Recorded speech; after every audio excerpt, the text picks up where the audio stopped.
Okay, this is another one of my delectable patterns. It's a delectable little red spanker named after my daughter, Allie. I have these in purple, silver, gold, olive, and pheasant tail versions.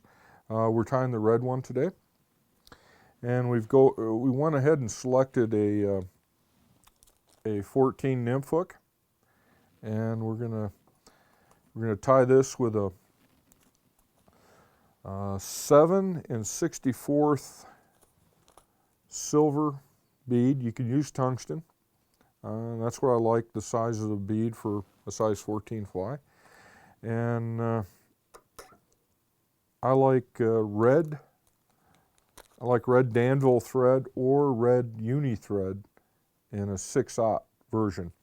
And we're going to go ahead and fill up the hook shank with a good base of red thread and move it all the way back to the point of the hook. And the tail for this is I love this dyed mallard. It's dyed medium done, and I love the wood duck effect, that barred effect for the tails, and it's just a great tailing material. Depending on the size, I'll use 8 to 12 strands. And the other thing I like about this particular material is if it all isn't perfectly level, at the ends you can take it and break it and make the ends exactly even with your thumb, and you can make it perfect, and that makes the fibers a little bit stronger.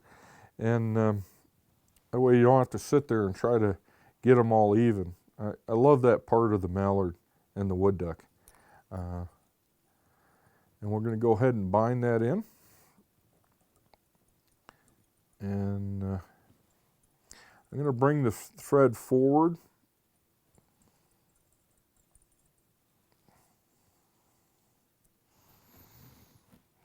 And we've got some silver extra small wire we're going to use to go over the top of the body to make it bomb proof. And the body is going to be medium red holographic mylar. And we use the mallard for a little underbody to build up a little taper. And we're going to go ahead and put the silver wire in, tied in now. And the actual red thread is going to be part of our underbody. And we'll go ahead and grab some of this mylar. And I'm going to tie it in. And we'll tie it in the length of the body that we're going to have. That'll create a little more sparkle and taper. And now we'll go with the crazy glue.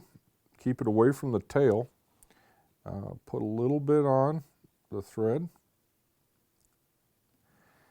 And go ahead and wind that forward.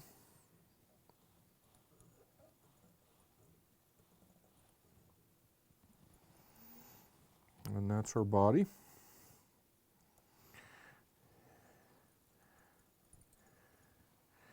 And the silver wire, you can either go counterclockwise or clockwise.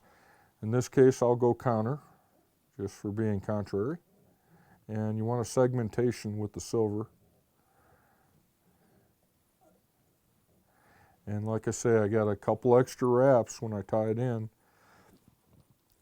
so it won't pull out.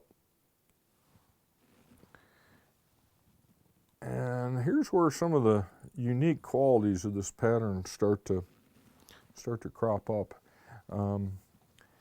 This is some midge flash. It's a new material, I think 3 years ago. and it's in the light blue dun color.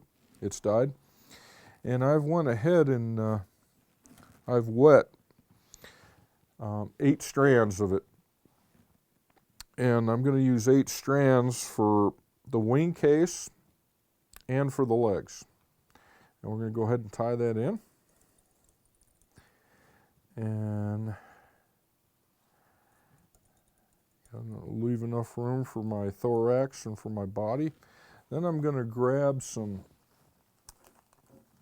ice dub and the UV gray, and love that UV stuff. That's going to be my thorax and my head.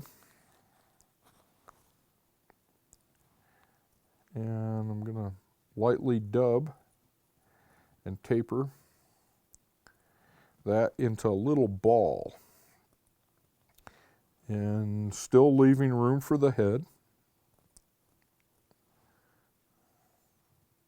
because we're going to have a little soft hackle of CDC in there, so we have to fit everything.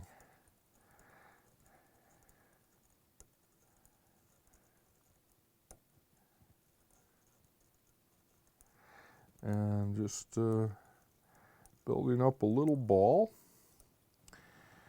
And what we're going to do now is pull that 8 strands of midge crystal flash forward, and then we're going to separate it all and pull 4 strands on one side of the hook and 4 strands on the other side of the hook.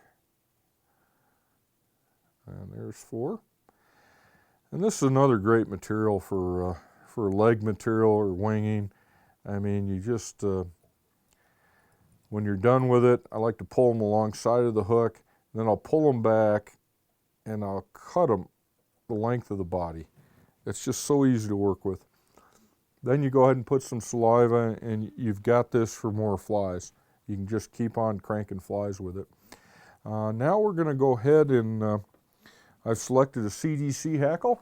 We're going to use the CDC and the natural color. And like what I was saying earlier about CDC, I'm going to tie it in at the tip, and I'm going to use the smaller hackles. And we're going to create a little space where we actually cut some of the barbules in the stem, and we're going to place it specifically. And I like this to where when I tie it, the bright side's facing forward. And I'm going to go ahead and tie that in. And I like the little hackle pliers that are electrical lead pliers. And it's the same thing when I tie in this hackle as a Hungarian partridge or a speckled henback. I'm going to fold and follow. Stroke all the barbules back and turn it and fold and follow. Now I don't want too many turns here. Probably in this, it looks like 3 turns are going to be perfect. You can adjust the amount of hackle to the size of the fly and to where you're fishing it. You know, the heavier or bigger water, the more heavily dressed you want it, and the slower and the less water, you want it a little sparser. And I wrapped right over the CDC to fold it back and make it bomb-proof. And I'm going to finish the head off with some UV ice dub in the gray color. And I'm going to go ahead and put that in sparse. And I think we're about ready. And I'm going to put a drop of super glue, crazy glue, right at the end of the dubbing. Just a little bit. And go ahead and cover the thread up. And the fly is done. And just a reminder, this is a little Spanker in the red body color.